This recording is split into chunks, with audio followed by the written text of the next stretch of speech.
Assalamualaikum warahmatullahi wabarakatuh. Perkenalkan, kami dari kelompok 2 yang beranggotakan 4 orang. Ada Maina atau saya sendiri, Samsul, Nadi, dan Nur Anissa. Di sini saya akan memaparkan materi mengenai pengertian dan konsep smart farming. Baik, langsung saja. Smart agriculture merupakan teknologi di era industri 4.0 untuk pengembangan pertanian modern yang merupakan evolusi dari precision farming. Smart farming merupakan konsep manajemen pertanian yang menggunakan teknologi modern untuk meningkatkan kuantitas dan kualitas produk pertanian berbasis teknologi yang dapat membantu petani meningkatkan hasil panen secara kuantitas dan kualitas melalui teknologi pemindaian tanah, manajemen data, akses GPS, serta teknologi Internet of Things. Aplikasi Smart Agriculture mencakup monitoring hasil pertanian, pemetaan lahan pertanian, manajemen irigasi, penyimpanan produk pertanian, delivery produk pertanian ke konsumen, dan lainnya. Hal ini dilakukan agar produksi terus meningkat dengan kualitas yang tinggi, disertai optimalisasi penggunaan tenaga kerja sehingga dapat meningkatkan pendapatan petani. Smart farming merupakan platform perangkat keras maupun lunak elektronik yang dirakit dan dikonektivitaskan dengan perangkat teknologi seperti handphone, tablet, dan sebagainya untuk pengumpulan informasi seperti status hara tanah, kelembapan udara, kondisi cuaca, dan sebagainya. Nah, perangkat teknologi informasi tersebut ditanamkan atau dipasang di permukaan lahan pertanian sehingga secara otomatis diperoleh informasi dari lapangan.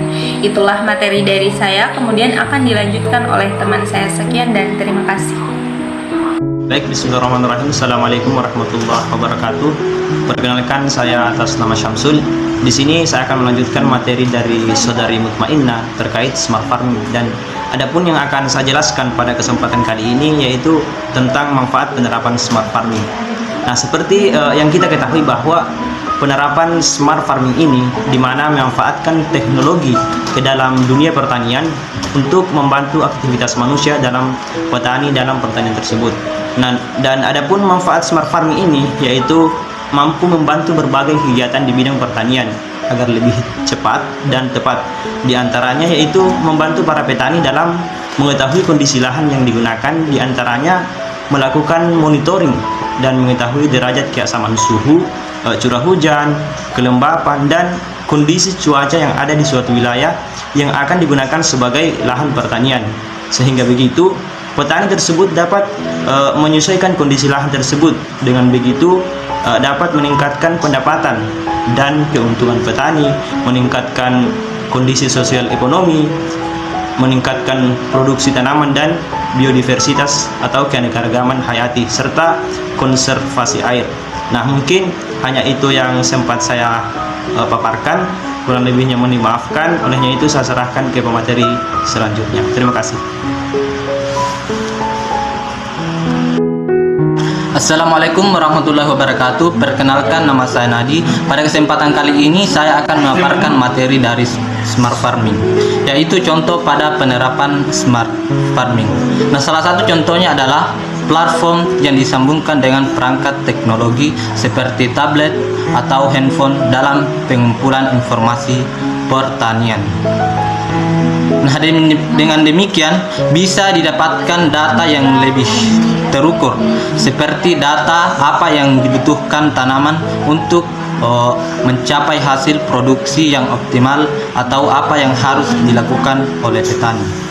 Nah, berikut adalah beberapa contoh penerapan smart farming.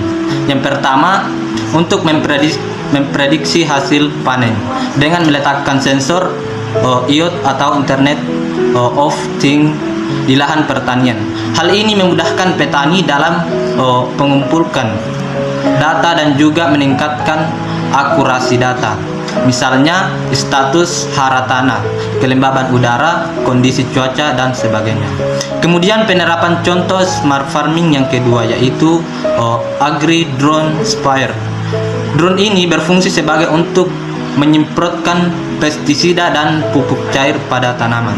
Nah, kemudian contoh yang ketiga yaitu drone surveillance. Drone ini berfungsi untuk pemetaan lahan. Kemudian yang keempat yaitu keamanan pangan dan pencegahan hama dengan menempatkan wireless CCTV dengan solar di beberapa titik lahannya.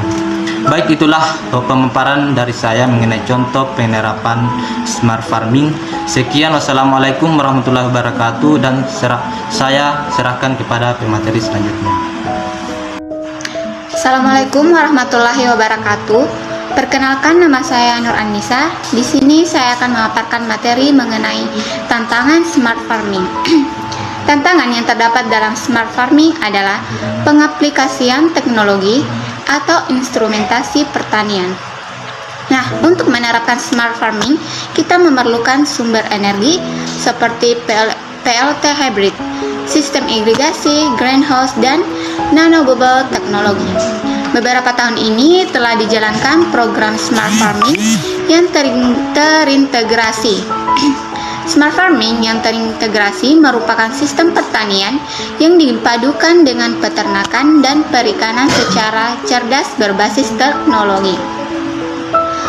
Perancangan PLT hybrid dilakukan sebagai usaha untuk menciptakan sumber energi yang mendukung penerapan smart farming yang terintegrasi.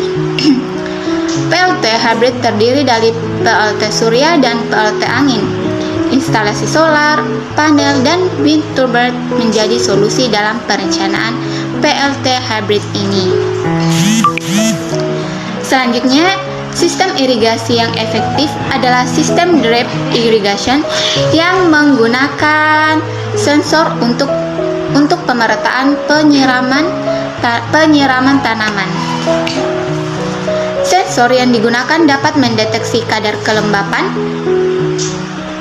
tanah sehingga penyiraman dapat dilakukan sesuai dengan waktu yang tepat.